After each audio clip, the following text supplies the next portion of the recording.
할렐루야. 성탄의 절기가 되어서 성탄절이 이제 불과 2주 앞으로 다가왔습니다.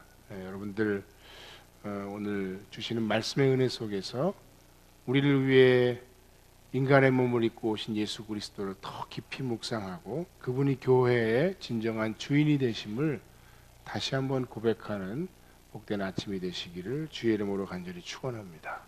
하나님은 당신을 사랑하십니다. 할렐루야. 오늘 아침에 제가 일부 예배에 설교를 하고 나서 저도 좀 느낌이 이상해서 좀 물어봤더니 오늘 설교가 많이 어렵다고, 그래서 굉장히 긴장하고 올라왔는데 하나님의 은혜 안에서 꼭 여러분이 말씀의 은혜를 꼭 받는 아침이 되기를 간절히 축복합니다. 다시 합니다. 하나님은 당신을 사랑하십니다. 할렐루야. 근데 여러분만 사랑하시는 것이 아니라 하나님께서는 이 공동체 안에 있는 모든 사람들을 다 사랑하십니다. 그리고 하나님은 이 세상을 사랑하십니다. 나를 사랑하시는 것에 대한 그 기쁨과 감격을 찾는 것도 굉장히 중요한 일이지만, 하나님이 우리 공동체와 심지어는 내가 미워하는 이 지체까지도 사랑하시고 이 세상을 사랑하시는 것에 대해서는 우리가 깊이 묵상하지 못하고 공감하지 못할 때가 많습니다. 오늘 아침에 말씀 속에서 하나님의 사랑을 다시 한번 깊이 생각하고 그 사랑의 감격 속에서 사는 하나님의 자녀가 되길 간절히 바랍니다.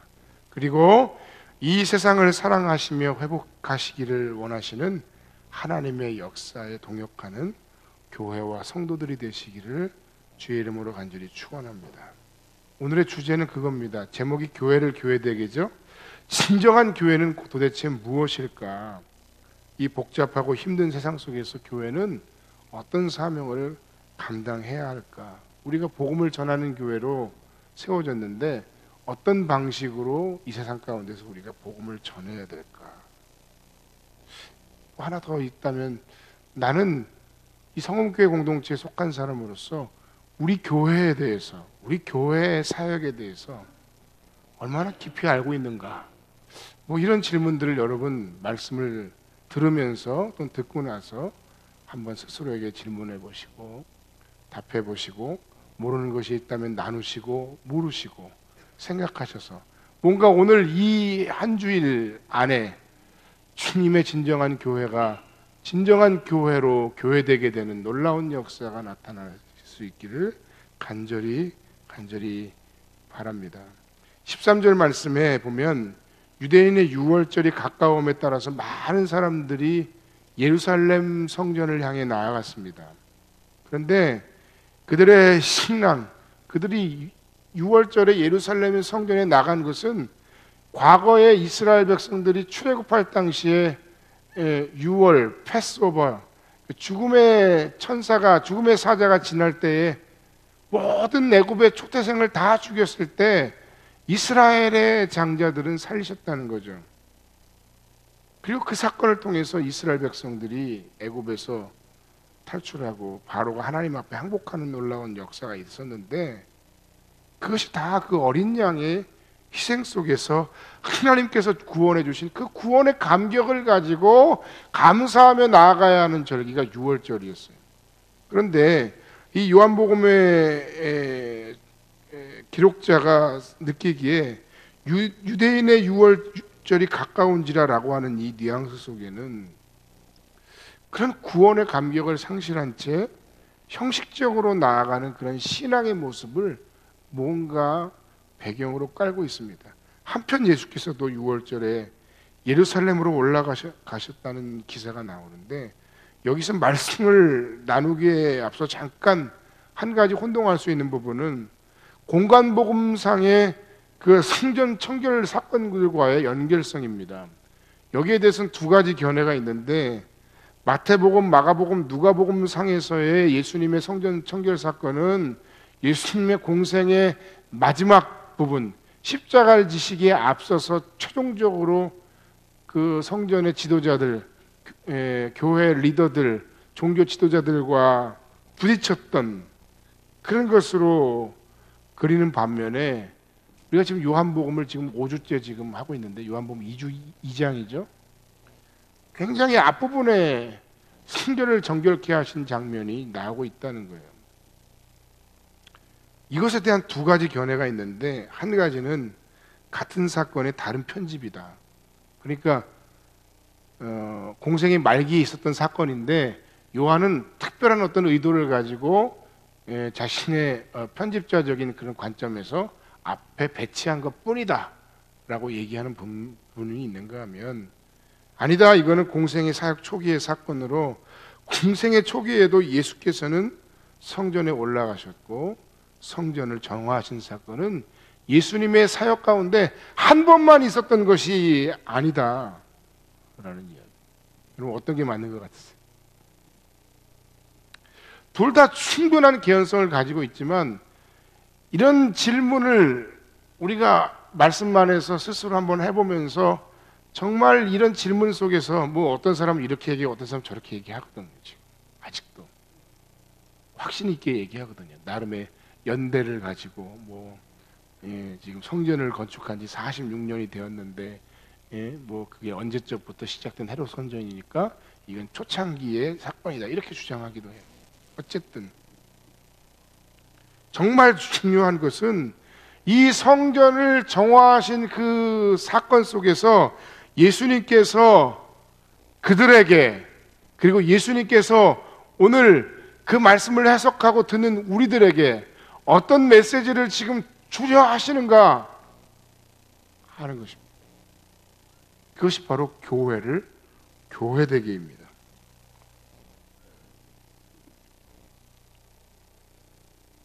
성전에서 난동을 부리신 예수님, 좀 표현이 좀 그렇습니다. 죄송합니다. 성전 광장 내의 이방인의 뜰에서 6월절이 되면 늘 벌어지는 두 가지 일이 있었는데, 한 가지는 제사예요. 희생 제사를 드리는데 그 희생 제사를 드리기 위해서는 소와 양과 염소와 비둘기, 그 중에서도 1년 된 힘없는 정결한 예물이 필요했는데, 이 예루살렘을 향해 오는 모든 순례자들이 이스라엘 전역에서, 심지어는 저 먼 곳에서 오는데 목에다가 줄을 매고 그걸 끌고 올 수도 없고 쇠장을 들고 여행할 수도 없고, 대부분의 사람들이 그곳에서 희생제사의 짐승을 살 수밖에 없었는데, 그 희생제사의 짐승 거래는 당시에 대제사장이 주관했다는 겁니다. 그래서 그 대제사장은 대제사장이면서도 하나님의 거룩한 종으로서가 아니라 정말 세속적인 사람으로 막대한 이득을 그가 취하고 있었다는 거예요.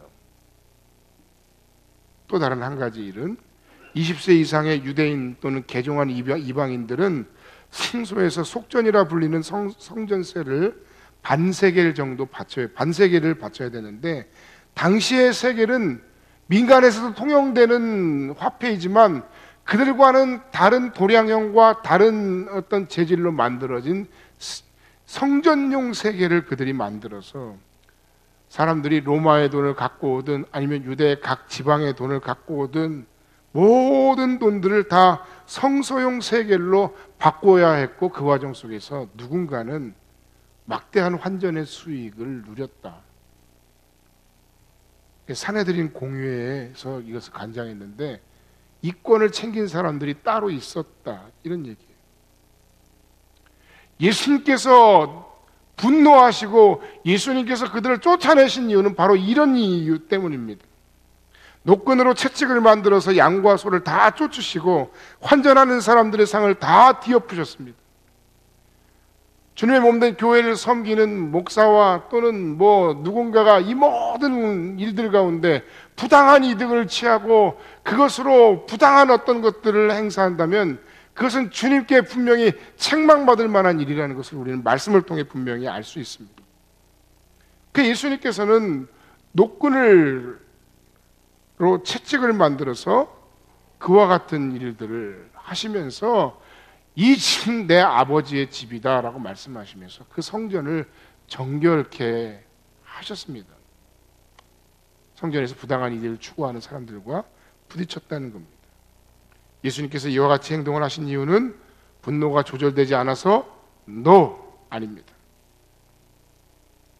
예수님께서는 이와 같은 행동과 이와 같은 말씀들을 통해서 그 당시에 성전이 진정한 성전되게, 성전에서 행해지는 예배가 진정한 예배되게, 그리고 교회가 진정한 교회가 되도록 하기 위해서 예수님이 그와 같이 그들과 부딪히셨고 충돌하셨다 하는 겁니다. 여러분, 오늘날 교회의 모습은 어떻습니까? 여러분이 생각하는 교회는 어떤 모습입니까? 교회는 건물입니까? 그래서 가능하면 큰 건물을 짓고, 그래서 그 건물을 유지하기 위해서 막대한 돈을 쏟아부었고, 그리고도 돈이 남으면 교회가 부동산을 사들이고, 이왕이면 한 명이라도 더 많은 교인들을 그 교회에 유치하기 위해서 엄청나게 큰 성전을 지어대고, 그리고 그 성도들의 네트워크를 통해서 세상 속에서도 강력한 영향력을 가지는 것, 그래서 서로가 서로에게 좋은 것, 그게 교회의 진정한 모습일까요? 여러분, 오늘날 교회가 기업이라는 비아냥을 듣습니다. 건물에 갇힌 기독교가 되어가고 있습니다. 경영 원리에 갇힌 기독교 시장 원리에 지배되는 교회가 되어가고 있습니다. 실제로 미국에서 있는 일들이에요. 한국에서도 벌어지고 있는 일들이에요. 이 마을에 다리를 하나 놓으면 교회에 얼마나 많은 11조가 더 들어올 것인가를 계산해서 다리를 놔줘요.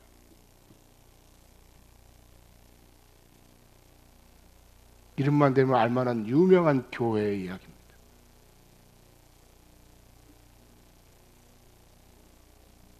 세상 사람들은 교회에 대해서 생각하기를 가장 고집스럽고 무례하고, 그러면서도 뒤에서는 자기들 챙길 걸 다 챙기는 사람들이 기독교인들이라고 생각을 합니다.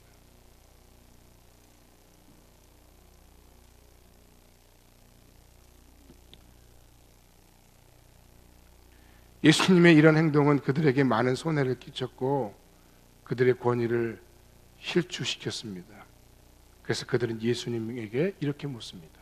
네가 왜 이런 행동을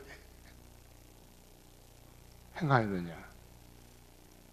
우리 종교를 비판하고 우리 종교를 쇄신할 수 있는 분은 오직 메시아 한 분뿐인데 너는 메시아가 아닌데 네가 정말 우리에게 이런 일들을 행할 거라면 표적을 보여줘. 표적을 보여주면 우리가 믿을게. 그들은 예수가 메시아가 아니라는 확신을 가지고 예수님께 표적을 구하고 있습니다. 그런데 이들의 공격에 대한 예수님의 대답은 너무나도 놀라운 것입니다. 뭐라고 말씀하셨냐면 너희가 성전을 헐라 내가 사흘 동안에 다시 일으키리라. 표적을 요구하던 그들의 입장에서는 다소 황당한 대답입니다. 그러나 사실은 예수님의 입장에서는 아주 중요한 교회의 본질에 대해서 얘기하신 것입니다. 당시에 예수님을 따르던 제자들 역시 예수님이 말씀하신 이 사건의 이 메시지의 내용을 제대로 이해하거나 믿거나 파악하지 못했다고 오늘 우리가 읽은 말씀에도 기록되고 있습니다.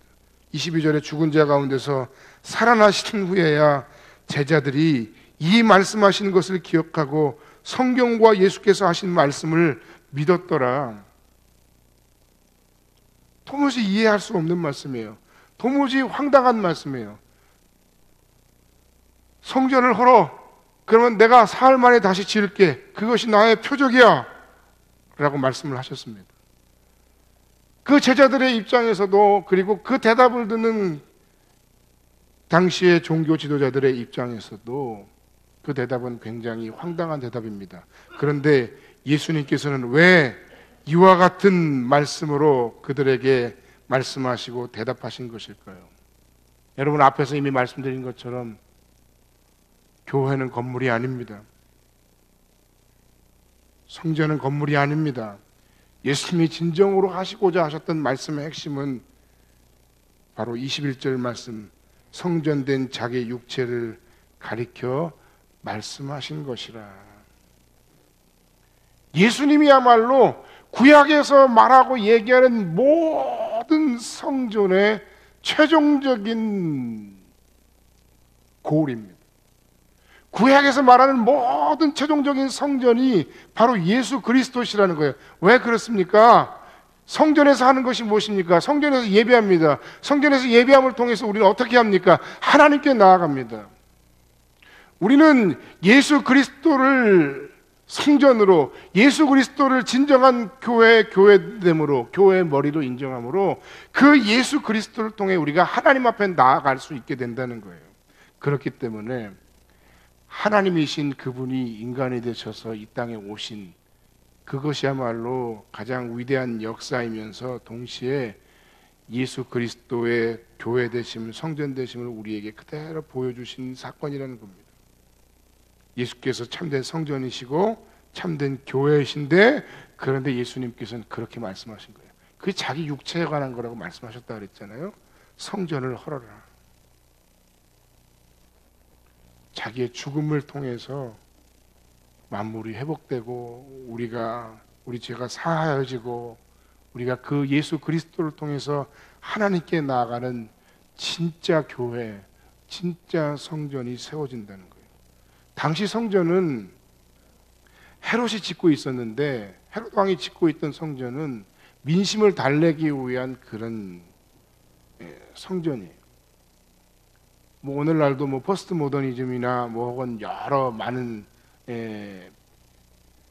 기독교에 대해서 혹은 종교에 대해서 비판적인 생각을 가진 사람들, 뭐 니체를 비롯해서 수많은 사람들은 거기에 대해서 이렇게 얘기하죠. 모든 권력자들이 종교를 통해서, 종교적인 카타르시스를 통해서 권력자들에 대해서의 반대하고 그 저항하는 그런 것들을 꺾기 위해서 종교를 이용한다. 그런 측면도 없지 않아 있을 수 있어요. 18,000명이 46년간을 짓고도 다 완성되지 않은 성전이 그 당시에 헤롯 성전이었어요. 그런데 예수님께서 성전을 헐고 사흘 만에 다시 세우겠다? 이거 당연히 그 사람들의 관점에서는 이해가 안 가는 일입니다. 성전을 건물로만, 교회를 건물로만 알았던 그들에게는 당초에 도무지 이해가 되지 않는 말씀입니다.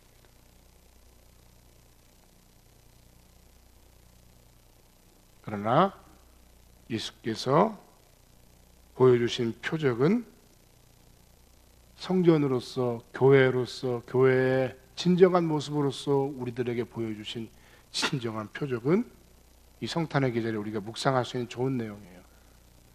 하나님이신 그분이 인간의 몸을 입고 이 땅에 오셨고 우리와 하나님을 연결하시는 진정한 성전으로서 십자가에서 대속의 죽으심을 죽으셨다는 것. 그것이야말로 진정한 표적 중의 표적이라는 거예요. 이 말이 이해가 안 돼요? 예? 뭐 재벌 3세가 있다고 칩시다. 그 재벌 3세가 자기의 모든 걸 다 버리고 예를 들어서 최고로 가난한 빈민촌에 가서 그들과 함께 똑같이 생활하고 똑같이 밥 먹고 그들을 위해서 열심으로 섬긴다면 여러분 이해가 되시겠어요? 그것과도 비교가 안 될 만큼 하나님은, 예수 그리스도는 하나님이신 자기의 본질을 버리고 인간이 되어 오셨고 죄인으로서 우리를 위해 십자가에서 죽으셨다는 거예요. 목적은 우리가 하나님 앞에 나아갈 수 있도록 하기 위해서, 그분이 진정한 우리의 성전이 되실 수 있도록 하기 위해서, 그분이 진정한 우리의 교회의 머리이자 진정한 교회로 세워지시기 위해서 그분이 그와 같이 하셨다. 그것이야말로 진정한 표적이다.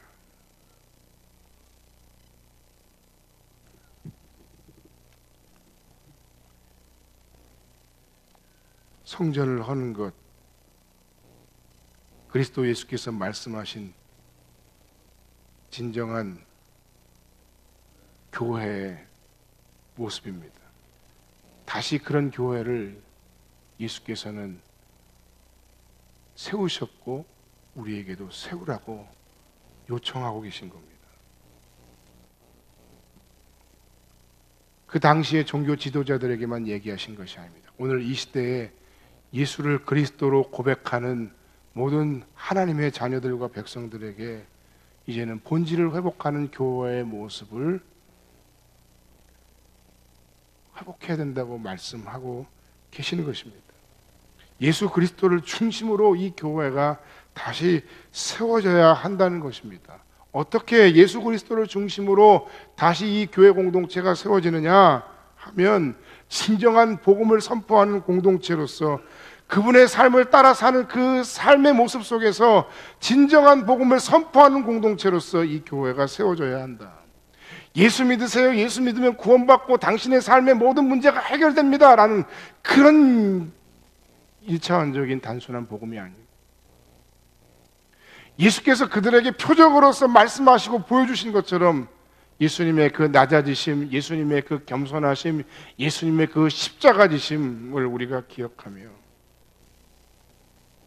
우리의 삶의 현장에서 스스로 성전을 허무시고 십자가 위에서 죽으셨던 그 진정한 표적, 그 진짜 사랑의 복음을 우리가 살아가는 이 시대 속에서 많은 사람들에게 삶으로 선포하고 드러내는 그런 교회, 진정한 복음의 표적을 보이는 공동체여야 한다 하는 겁니다.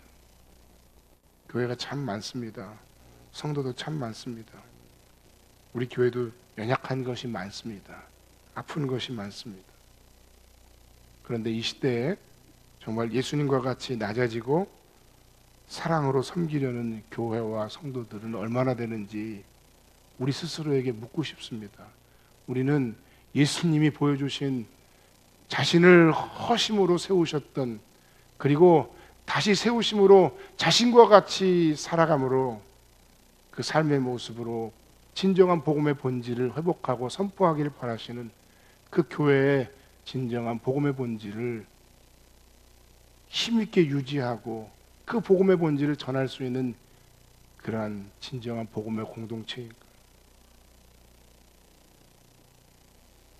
부하기 위해서, 인맥을 쌓기 위해서, 단순하게 마음의 평안을 얻기 위해서 신앙생활을 하는 것이 아니라 예수님을 진정한 교회의 머리로 세우고 예수님 안에서 예수님이 살아가신 그 삶의 방식을 우리가 어떻게 하면 순종할 수 있을까? 우리가 어떻게 하면 더 낮아질 수 있을까? 우리가 어떻게 하면 더 사랑할 수 있을까? 우리가 어떻게 하면 더 용서할 수 있을까? 우리가 어떻게 하면 더 빈 저 부분을 채워낼 수 있을까?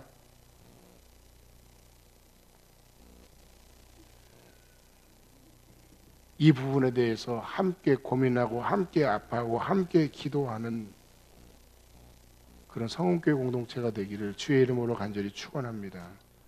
교회는 목사가, 목회자들이 하나님의 이름과 복음을 빙자해서 자신의 야망과 성공 시대를 투영하는 성공의 도구가 되어서는 안 됩니다. 교회는 목회자 한 사람을 위한 공동체가 아닙니다. 교회는 성도들로 하여금 성공이라는 우상을 채워주는 기복의 도구가 되어서도 안 됩니다.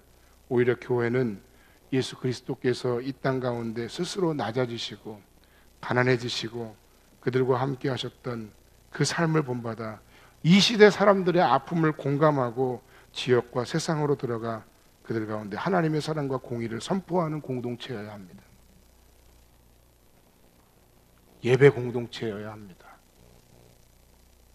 화려한 예배당과 멋진 찬양과 세련된 말씀보다 하나님의 하나님 되심을 마음과 입술과 진정한 삶의 고백으로 하나님 앞에 고백하고 그리스도를 찬양하는 예배가 되어야 하고, 게으른 예배자들이 아니라 이 예배를 위해 자신을 기꺼이 희생하고 드릴 수 있는 진정한 예배자들이 많은 공동체여야 합니다. 또한 교회는 사랑 공동체여야 합니다. 진실로 주님의 몸된 공동체를 사랑하고 책임지는 교회, 지체와 성도들의 아픔을 공감하고 섬길 수 있는 공동체, 자신의 이기심을 드러내기보다는 남을 더 말씀 안에서 배려하고 하나 되는 사랑과 감사와 충만한 공동체를 꿈꿔야 됩니다. 우리는 아직 부족하죠. 우리는 아직 그런 공동체가 아닌데 라고 생각되시는 분들도 있을 겁니다. 맞습니다. 그러나 그 책임을 교회에게, 그 책임을 다른 사람에게 떠넘기기보다는 교회 공동체의 연약함과 아픔을 나의 아픔으로 고백하고 더욱더 사랑하고 용서하기를 힘쓰는 그런 공동체가 되길 바랍니다. 또 교회는 사명 공동체여야 합니다. 세상 속에서 하나님의 거룩한 사명자로 쓰임받는 교회 됩니다. 교회가 이 세상에서 과연 오늘날 정의를 말할 수 있는 자격이 있는가? 요즘 한국 교회가 왕따를 당하는 분위기입니다. 왕따를 자처하고 있습니다. 보수라는 이름으로 종교인 과세 이야기하면서 이중장부를 얘기하고, 여러분 그들이 한국교회 대표라고 떠들면서 얘기하는 그 모든 게 진짜 한국교회를 대변하는 것이라고 저는 생각하지 않아요.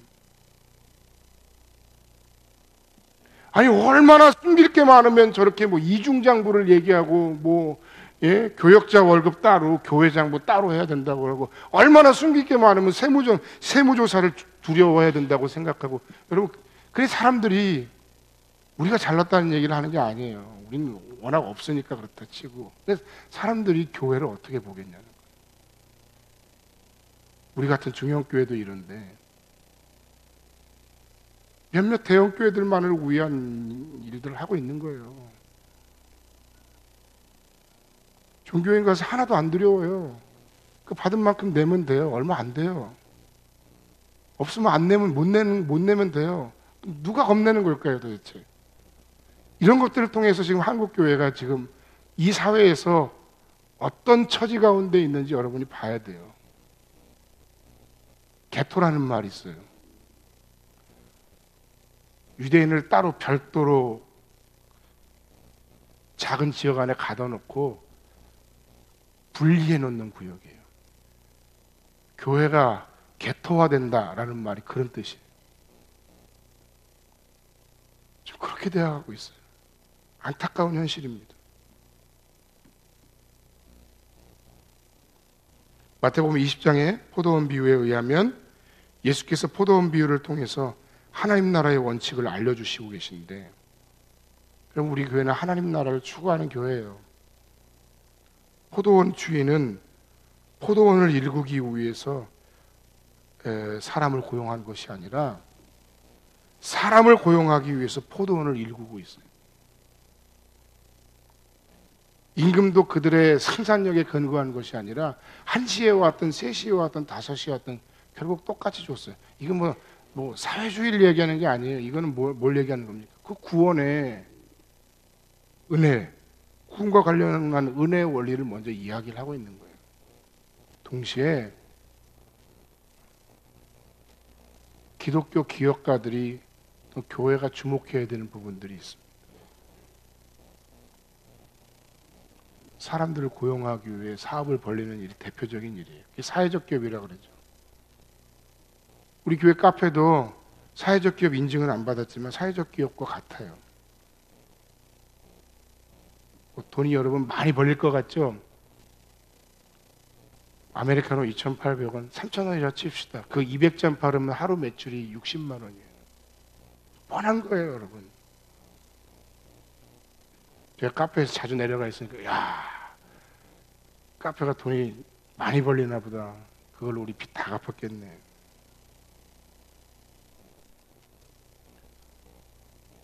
인건비 절반, 재료비, 그리고 나머지는 다 100% 선교비를 우리가 쓰고 있어요. 메소세에 있는 난민 학교를 운영하고, 티나머니를 후원하고, 지역사회 여성 쉼터를 후원하고, 그밖에 많은 선교를 우리가 나름 하고 있어요. 저는 교회가 이런 사회의 노력에 동참하는 것이야말로 성경적 원리에 부합할 뿐더러 복음의 통로가 된다고 생각해요. 티나머니도 마찬가지고 다 마찬가지예요. 복음의 씨를 뿌리고 복음을 전파하는 것이 교회의 사명이 맞습니다. 여러분, 예수를 만난 여러분이 여러분의 삶 속에서 만난 그 예수님을 힘있게 여러분의 주변 사람들에게 증거하시기 바랍니다. 누가 증거하지 말라 그랬어요? 여러분의 게으름을 왜 교회에 핑계를 댑니까? 여러분 열심히 그리스도 예수의 복음을 증거하세요. 동시에 우리 교회가 감당하고 있는 교회의 선교적 사명에 대해서 여러분 제대로 이해하고 평가해 주세요. 씨를 뿌리기 전에 밭을 갈아야 됩니다. 전통 방식의 전도도 필요하지만 이게 선교의 전부라고 이야기하기에는 부족한 시대예요. 만나는 사람들을 예수의 정신으로 섬기는 것, 그것이 곧 선교입니다. 결론의 말씀을 드리고 말씀을 마칩니다. 오늘 말씀 주제가 좀 무거웠죠? 교회를 교회되게, 교회를 교회되게 하는 것은 이 성전을 헐라라고 말씀하신 예수님의 말씀만 아니라 자신을 인간의 모습으로 성육신시키시고 십자가에 달려 죽으신, 자신의 몸을 내어주셔서 진정한 새로운 교회, 새로운 성전을 만드시고 세워가신 예수님의 삶의 방식을 따라 복음을 전하고, 그리고 우리 모든 삶의 현장 속에서 우리에게 맡겨진 이 교회 공동체를, 교회는 건물이 아니라 그랬어요. 이 교회 공동체를 더 사랑하고 예배하는 일에 열심을 내고, 뿐만 아니라 보내어진 우리의 삶의 현장에서 선교적인 사명을 감당하는 선교적 삶으로 진정한 복음의 본질을 회복시키는 하나님 나라의 일꾼들, 성읍교회 모든 성도들이 다 되시기를 주님의 이름으로 간절히 축원합니다. 기도하겠습니다.